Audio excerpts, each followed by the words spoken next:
Dr. Ashraf Chowdhury. Thank you, Mr. Speaker, for this opportunity to speak on this bill. Mr. Speaker, I'll be taking a very brief call as well, because I know we started this bill. Work on this started actually 2004, and like many of the bills which come to the Parliament in the last 2 years, this is one of those where we started all the work, and this government is just slowly getting around to actually bringing these bills in the House. Mr. Speaker, this is an issue which is going forward is very important for New Zealand economy, particularly because the customers overseas are becoming very,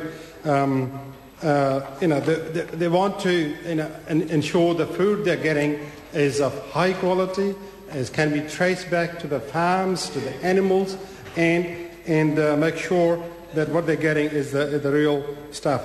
I know there are concerns about particularly some farmers may be worried about some cost increases on this one, but I'm sure going forward, as the technology becomes more affordable and better quality, I'm quite sure this is going to be very important to make sure the animal ID is identified in the marketplace.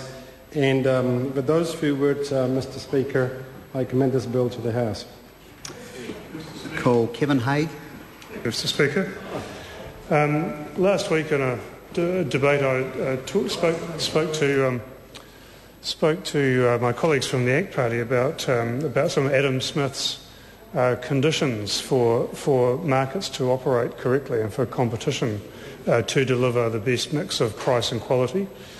One of those conditions is information. So for a market to deliver the best mix of price and quality, consumers all need perfect information about each of the competing products.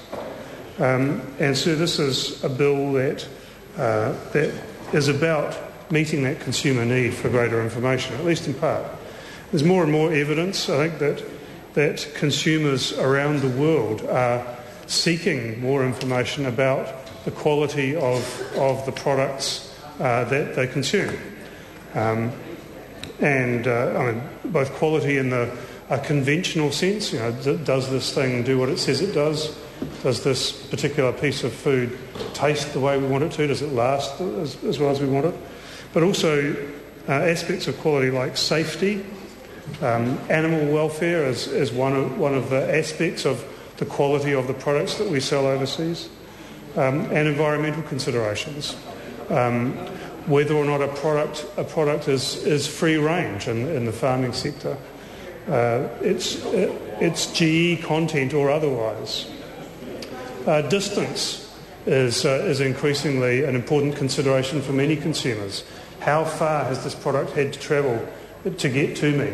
And many consumers are choosing to consume only foods that are grown or produced within a certain distance of where they live. So all of those aspects are important, and that need for consumer quality is well served by the provisions of this bill that allow animals to be tracked back from paddock to plate, if you like. In the regulatory impact statement for the bill, we learnt quite a lot about the situation that the bill is addressing.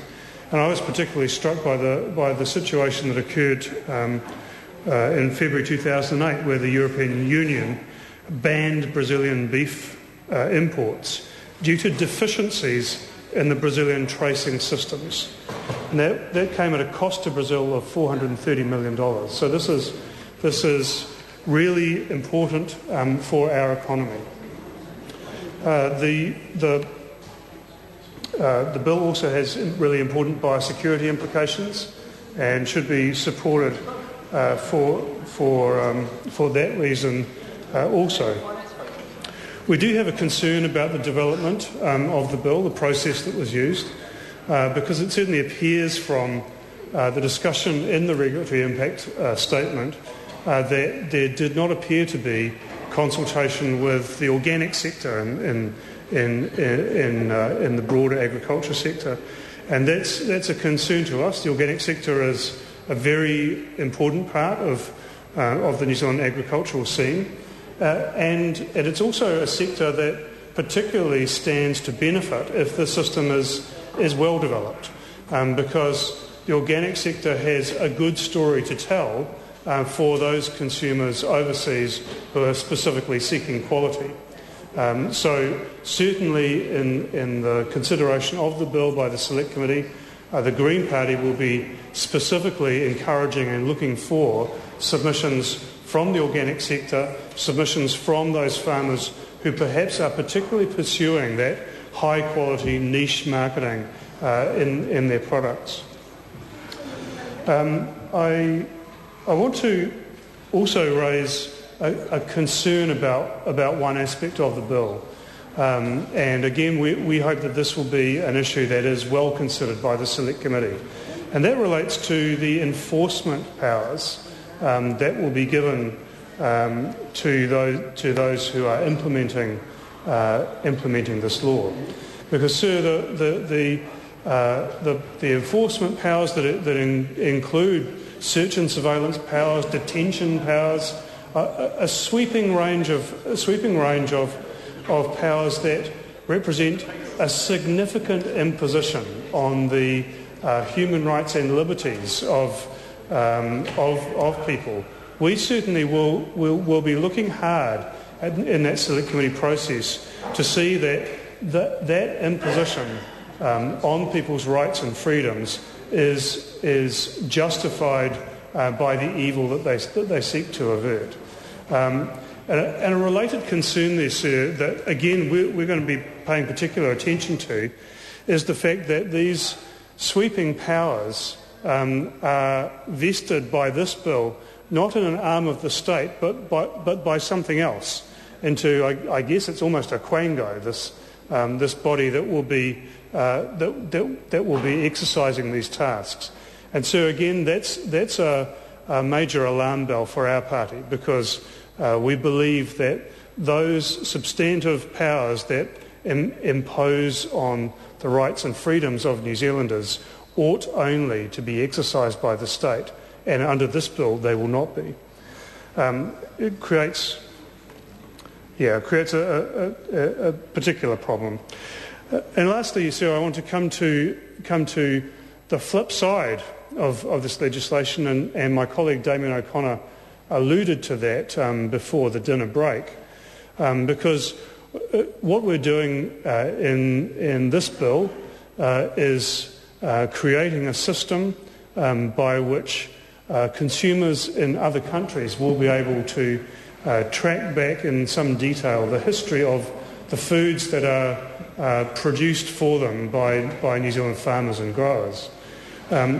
So when will it be time for New Zealand consumers to have that same right?